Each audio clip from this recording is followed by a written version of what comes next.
Alright guys, about to show you my documentaries that I got last year on Amazon. Oh.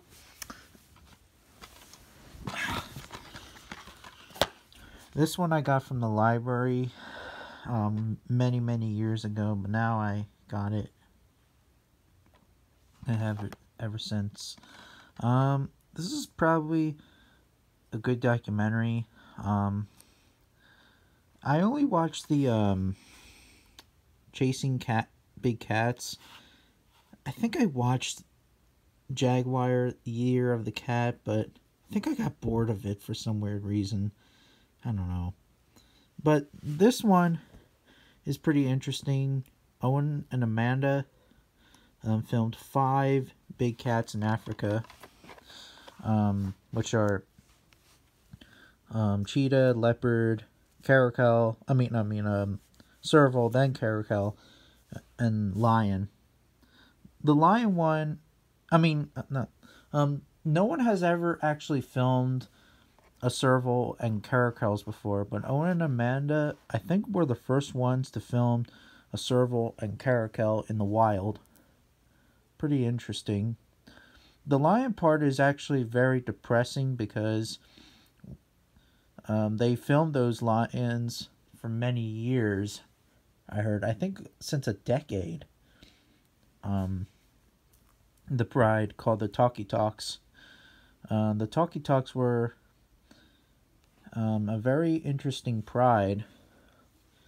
However, like I said, they got took over by other prides, though, from the neighbors.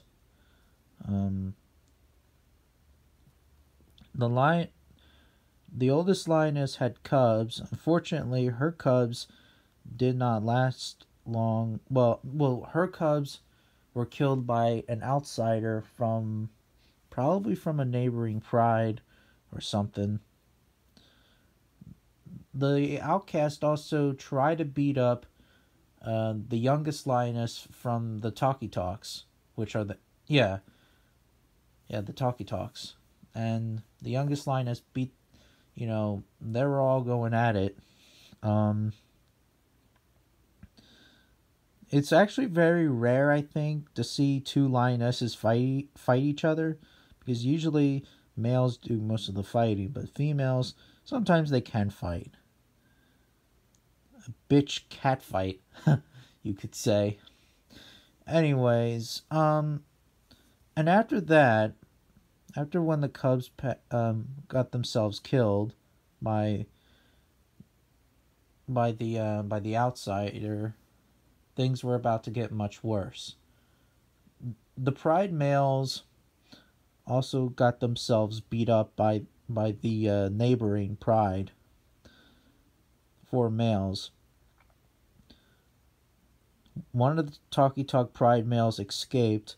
The other one got himself killed. Also, a few weeks later, the oldest lioness was still looking for her cubs. Unfortunately, she passed away. And she was 16 as well.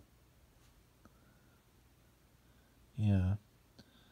And then after that, the Talkie Talk dynasty was no more. Kind of sad, really.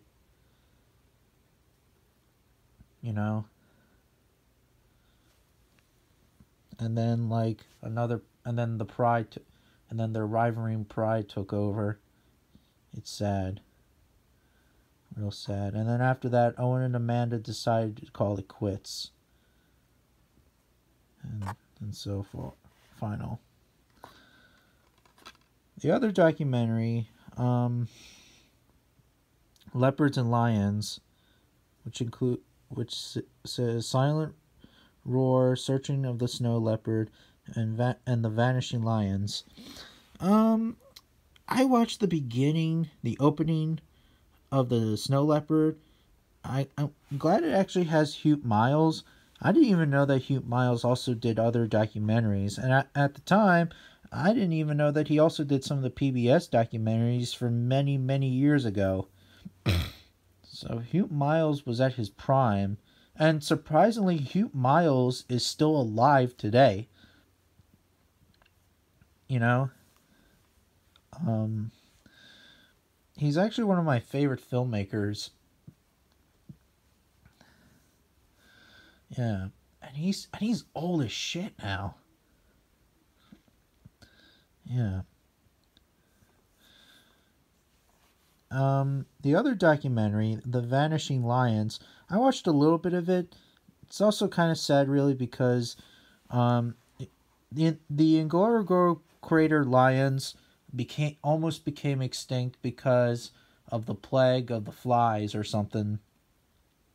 Yeah, there was there in yeah back in the day in the 70s, I think there were lions that were killed from those flies, and 7 females I think survived, I think, and 1 male survived, or 3 males. I forget, 2 or 3 males. I don't know. I should watch the documentary again, um, because I don't know.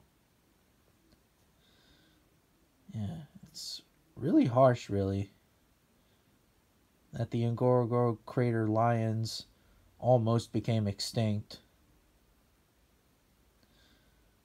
Um, yeah, but at least that, like, in the Ngorongoro crater, lions are still. I mean, lions are back. It's just, yeah, pretty interesting. Yeah, I didn't even watch the Vanishing Lions. I watched half of it, but yeah, it's still a good documentary, though. Probably, but yeah, pretty good documentaries. I feel like I should buy some of these PBS Nature documentaries. I feel like to get the old ones, since I kind of like the old ones. But that's just me, though. Yeah, that's my review.